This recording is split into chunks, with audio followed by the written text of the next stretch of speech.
Hello fellow students of EPSI 679, my name is Aaron Marvel and I'm going to give a review over Chapter 4, Enhancing the Development of Students' Language. So the purpose of this chapter is to give an understanding of how teachers can support language development in all students, and this includes how to understand how languages work in teachers' lives, to understand how languages work in students' lives, and also lastly I want to give some classroom implications and how all of these concepts can be used in the classroom. So first I want to talk about the influences of our language. Lots of different things influence the way we speak, the accents that we use, the words we choose to use, our colloquialisms and all those things, and the registers that we use in different situations. So here we have Donald Trump and Hillary Clinton, two presidential candidates. Obviously both have their own individual type of language, and no matter how similar or how different they are different, largely because of the different life experiences both of them have had.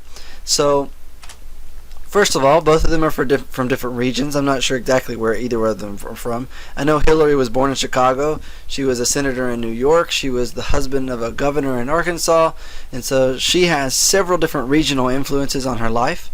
Donald Trump, I don't know, but the purpose is to show you that regions do affect our language, the words that we choose, and our accents and intonations and things like that.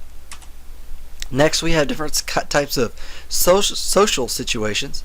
For example, if I approach my boss at work as opposed to a end of the year party, I'm going to speak to my boss in two completely different ways. At work, I may have a register that's very formal, and at the party, very informal. However, it's still going to be different at that party than if I was talking to my wife or another colleague, another teacher, or something like that. Our occupations also affect our language.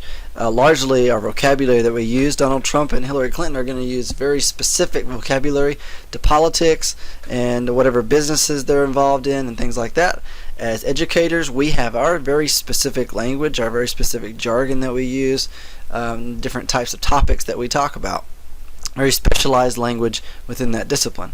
Social statuses also affect our language. For example, those from lower socioeconomic status or a higher socioeconomic status are going to have a different type of language background more than likely.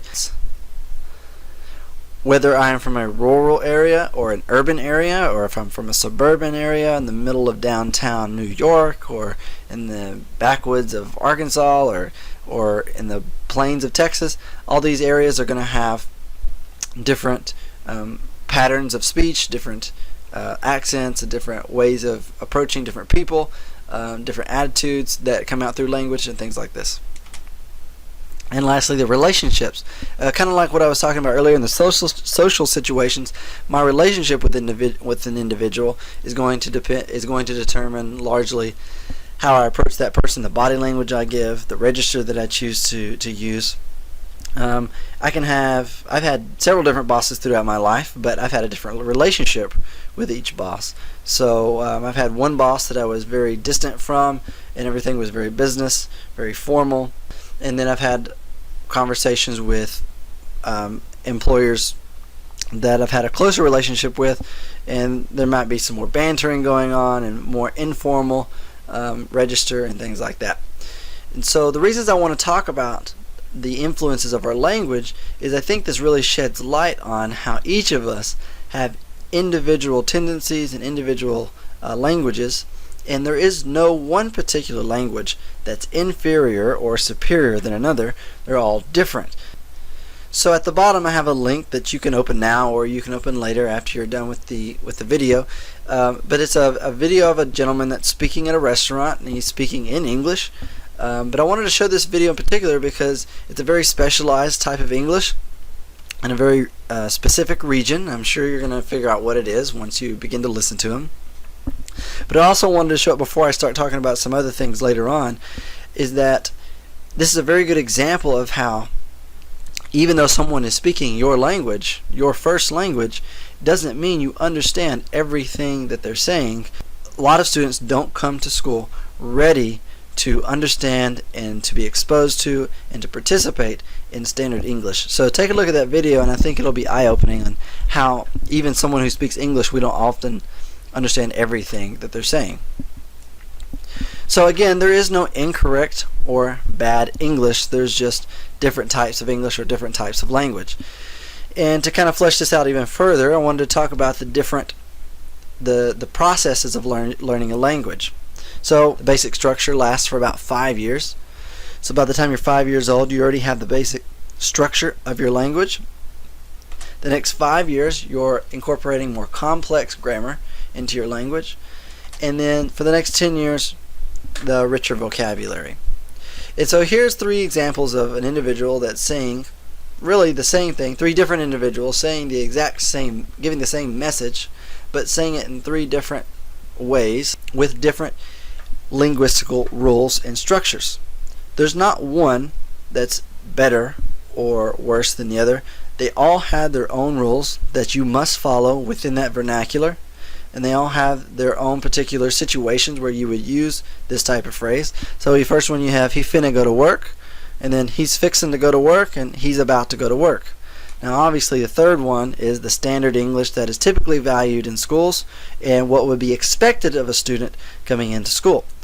However, a lot of our students do not speak this way, and not that that is bad or wrong, it's just different, and we need to learn to accept that as an alternative way of speaking as teachers, but also help them to acquire the standard English, because that's going to help them access academic content, especially when they start getting into higher levels and more specialized disciplines.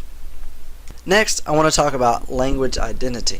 Language and culture are very closely intertwined. They cannot be separated, and I think that's what we're really talking about when we talk about identity, is your connection to your culture and the subcultures in your life. Now this diagram is not completely accurate. An individual is not necessarily being pulled one way, just 2 different ways. This would more probably look like a web, but this gives us an idea of a tug-of-war of these different systems that are pulling on an individual to establish an identity. And I don't believe an individual necessarily establishes one identity, but ideally you would want them to be able to function in all these different domains. And in order to belong within that group, it's very important that you are able to communicate, not only communicate with them, but also fit in linguistically with the type of vocabulary being used, the accents, the colloquialisms, and different intonations and registers like that make you fit in within that group.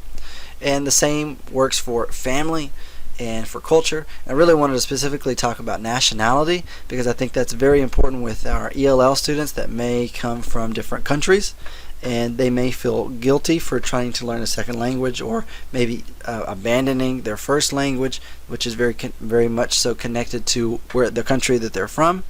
So those are important things to think about as you're approaching language, because if a person cannot identify with the language they're trying to learn, they're going to be very hesitant to dive in and do their best to acquire that language.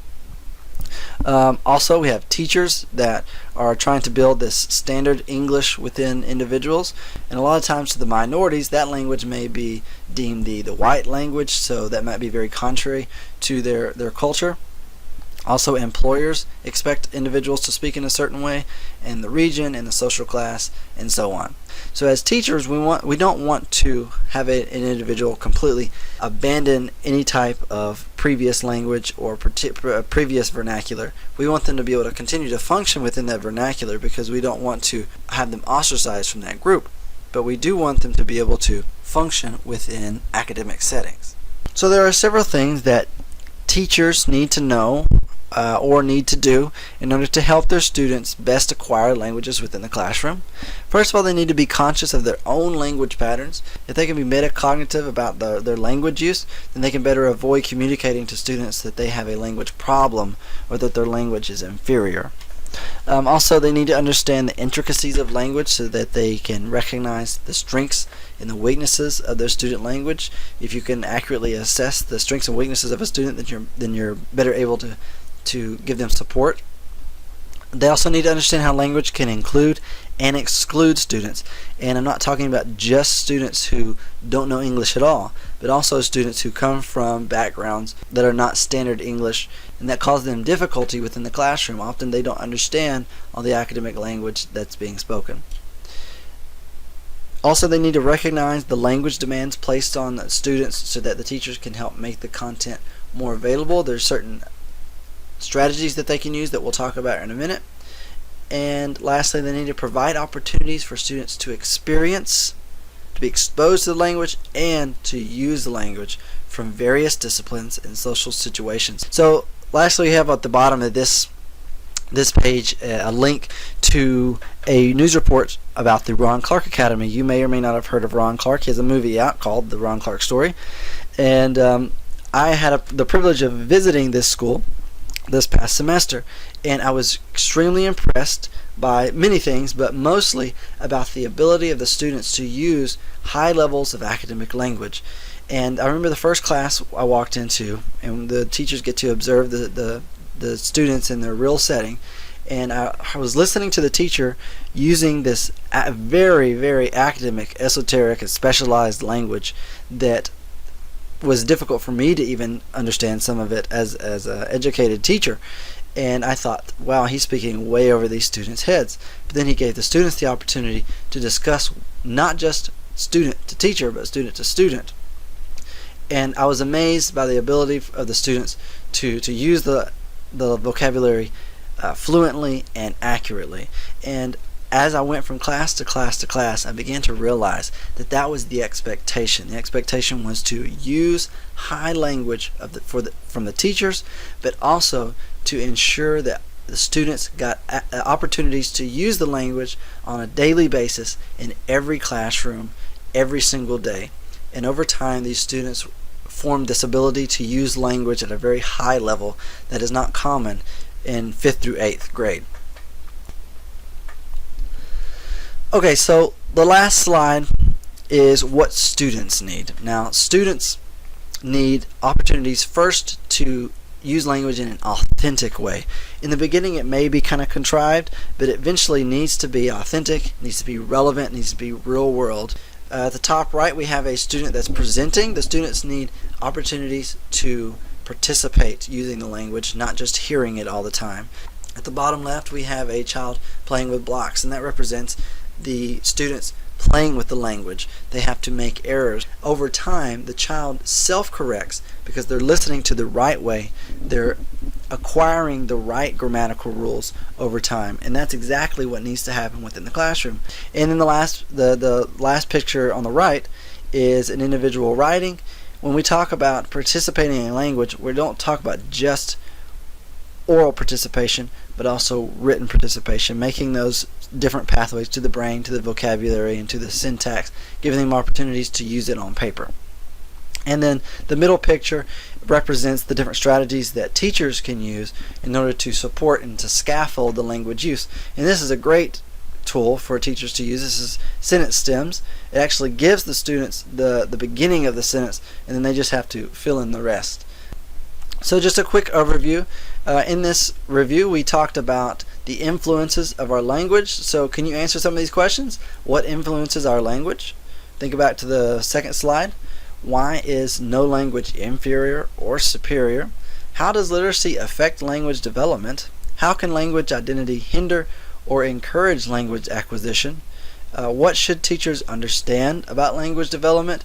And what do students need to enhance language development? Kind of think about the answers to some of those questions to review the overview of Chapter 4. And thank you all so much for listening to Chapter 4, Enhancing the Development of Students' Languages. I hope you enjoyed it, and have a wonderful week. Thank you.